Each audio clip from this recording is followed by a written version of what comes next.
Assalamualaikum warahmatullahi wabarakatuh. Bismillah, walhamdulillah, wassalatu wassalamu ala rasulillah wa ala alihi wa sahbihi wa mawalah. Ashhadu an la ilaha illallah wahdahu la syarika lah, wa ashhadu anna muhammadan abduhu wa rasuluhu la nabiyya ba'dah. Rabbi israh li sadri wa yassir li amri wa hlul 'uqdatam min lisani yafqahu qawli. Para teman-teman, hari ini kita akan berbagi tentang sebuah kisah menakjubkan, yaitu salah satu dari mukjizat Rasulullah Sallallahu Alaihi Wasallam. Di sini kita akan berkisah tentang satu kejadian mukjizat Nabi kita Rasulullah Sallallahu Alaihi Wasallam tentang makanan. Dikisahkan yaitu Jabir bin Abdillah ketika itu sedang perang Khandaq, di mana ketika itu sedang dilanda kaum muslimin sedang dilanda kelaparan yang begitu sangat, tidak ada makanan. Ketika itu ada dua orang sahabat mendatangi Nabi. Dia berkata, "Ya Rasulullah, kami kelaparan.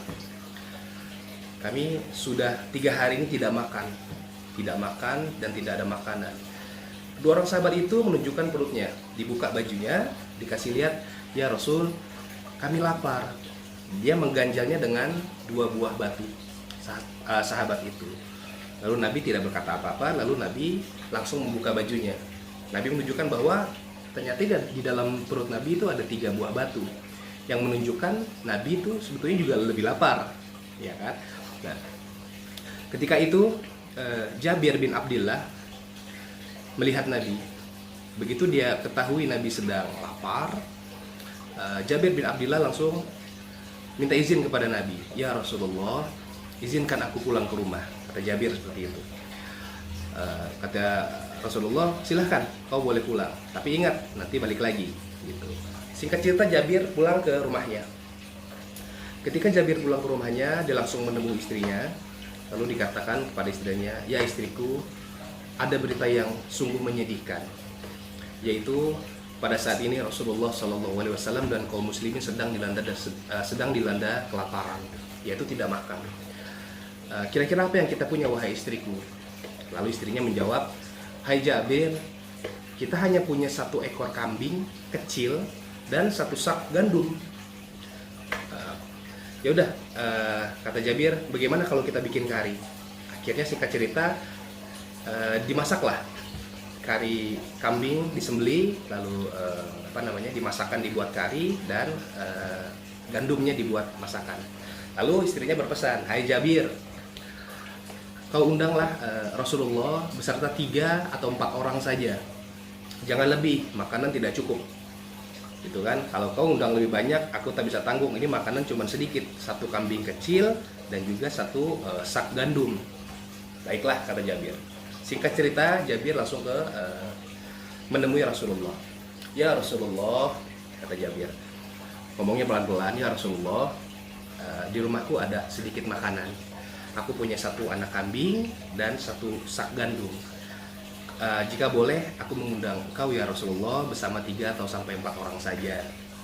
Mendengar Jabir bin Abdillah berkata seperti itu, Rasulullah langsung bilang, "Oh, itu banyak sekali."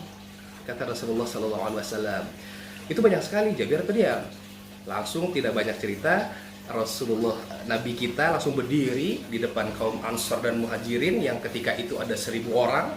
Nabi bilang, "Wahai kaum Muhajirin dan Ansor, kita semua diundang oleh Jabir bin Abdillah. Silahkan kita ke rumahnya, kita diundang untuk makan." Masya Allah, Jabir kaget. Begitu Jabir tahu Rasulullah mengumumkan ke kaum Muhajirin dan Ansor yang jumlahnya itu 1.000 orang, sedangkan dia pikir rumahnya hanya berapa meter saja, dari segi kapasitas juga tidak mungkin cukup, dan juga segi makanan hanya 1 ekor kambing dan juga 1 sak gandum. Pusing dia bilang, "Ya Rasulullah, udah." Nah, akhirnya di sini nih mukjizatnya. Nabi bilang kepada Jabir, "Hai Jabir, kau pulang, tapi makanannya jangan kau sentuh makanannya," kata Nabi gitu. Langsung singkat cerita Jabir pulang terburu-buru. Dia bilang, gimana ceritanya ini? Satu ekor kambing kecil, satu sak gandum harus kasih makan kaum muslimin yang 1000 orang. Nah, begitu pulang Jabir di riwayatnya mengatakan bahwa ya istriku, kita dipermalukan oleh baginda Rasulullah SAW. Sebetulnya ini bukan merendahkan Nabi, tapi kita malu nih. Nabi ngundang kaum muhajirin dan ansor, tapi kita nggak punya apa-apa. Kita hanya punya seekor kambing kecil, malu, singkat cerita si Jabir. Lalu istrinya bilang, kau kan sudah aku bilang 3-4 orang saja, jangan banyak, jangan lebih dari itu, gitu. Makanan kita cuma sedikit, sedangkan aku dan anak-anakmu belum makan, kata istrinya gitu. Lalu istrinya bilang, cerdas istrinya. Istri bilang, kalau begitu apakah ada syarat dari Rasulullah? Jabir bilang, ingat, oh iya ada, kata Nabi, jangan sentuh makanannya. Jangan sentuh makanan. Oh ya udah makanan yang sudah disediakan jangan disentuh, kata istrinya. Serah, kata Nabi. Singkat cerita datanglah Nabi dengan 998 kaum muhajirin dan ansor ke rumah Jabir bin Abdillah. Rumahnya kecil, jadi seluruh mujahidin berkumpul di sana. Lalu Nabi Muhammad SAW masuk ke dalam rumahnya Jabir. Hai Jabir, mana makanan yang kau sediakan? Kata Rasulullah. Lalu Jabir bilang, ini ya Rasulullah, ada satu hidangan kambing kecil, gulai kambing kecil, dan juga ada gandum yang sedikit saja. Kata Nabi, banyak sekali, berkah sekali. Nah, di sini. Lalu Nabi Muhammad SAW bilang kepada istrinya, wahai istri Jabir, silahkan kau panggil khabasa. Khabasa itu seperti kalau kita sekarang tukang catering. Tukang catering, jadi kita panggil ibu-ibu semua tukang masak, kata Nabi, silahkan kumpulkan semua. Istri Jabir bilang, ya Rasulullah, cuma satu sak gandum saya bisa sendiri tanpa harus manggil orang, gitu. Kata Rasul, udah panggil saja, silahkan panggil saja, kumpulkan mereka semua ke sini. Kata Nabi begitu. Nah di sini kita bisa lihat mukjizatnya Nabi Muhammad SAW. Rasulullah SAW, Nabi Muhammad SAW yang sangat kita cintai, yang sangat kita rindukan, yang semoga kita dapatkan syafaatnya nanti di hari akhirat kelak. Jadi di sini titik mukjizatnya.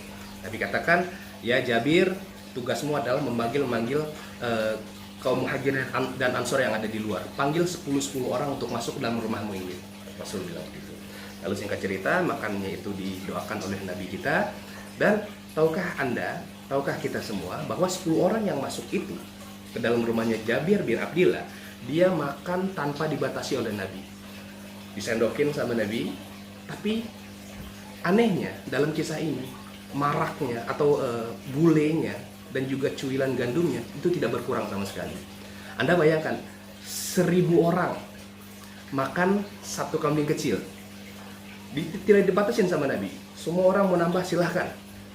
Ya, bayangkan orang lagi lapar, tidak ada makanan, ya kan? Nah 10 orang itu makan. Singkat cerita 10 orang itu makan, keluar gantian, keluar makan sampai 1000 orang itu selesai semua, mereka kenyang, ya kan? Nah, Jabir bingung di situ, heran. Ya, ini gimana ceritanya? Kok nggak habis-habis nih? Gulainya nggak habis-habis, gandumnya nggak habis-habis. Lalu sampai terakhir itu Nabi kita makan dan juga Jabir makan. Apa kata Nabi? Ya Jabir, kalau begitu silakan kau bagi-bagi gulai ini kepada kaum yang kepada masyarakat Madinah. Singkat cerita, Jabir bingung, ini kok bisa? Mujizat Nabi, didoakan Nabi yang tuangin, ya kan, setiap orang kagak dibatasin dan setiap orang makan bebasnya dan seluruh orang dapat makan. Bahkan bukan cuma hanya mujahidin yang ada saat itu, bukan hanya 1000 orang itu, bahkan satu kota Madinah pun rata dibagi oleh Jabir bin Abdillah. Singkat cerita, begitu semua orang sudah terbagi rata, akhirnya Jabir bin Abdillah beserta keluarganya makan terakhir. Begitu Jabir bin Abdillah dan keluarganya makan, dan istri dan anaknya, barulah maraknya atau kari yang ada di sana itu berkurang dan akhirnya habis. Subhanallah, Masya Allah. Jadi saudara, dalam kisah Jabir bin Abdillah ini yang bisa kita ambil pelajaran adalah Allah tidak akan memberikan ujian kepada hambanya di luar batas kemampuan. Bayangkan Rasulullah SAW pada saat kelaparan, ada 3 batu dalam perutnya, dan juga teman-temannya menahan batu dalam perutnya untuk nahan lapar. Di situ pertolongan Allah datang dengan mukjizat Nabi SAW. Allahumma shalli wa sallim wa barik alaihi. Jadi banyak pelajaran yang kita ambil dari sini, yaitu jangan pernah lari dari rahmat Allah, jangan bersuuzon kepada Allah. Ya, jadi seberat apapun ujian kita, coba sabar, pasti ada jalan keluar, pasti Allah berikan jalan keluar yang tidak kita duga-duga.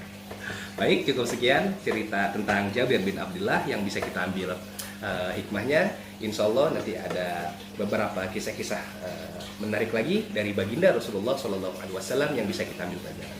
Sekian, hadani Allah wa iyyakum ila siratal mustaqim. Assalamualaikum warahmatullahi wabarakatuh.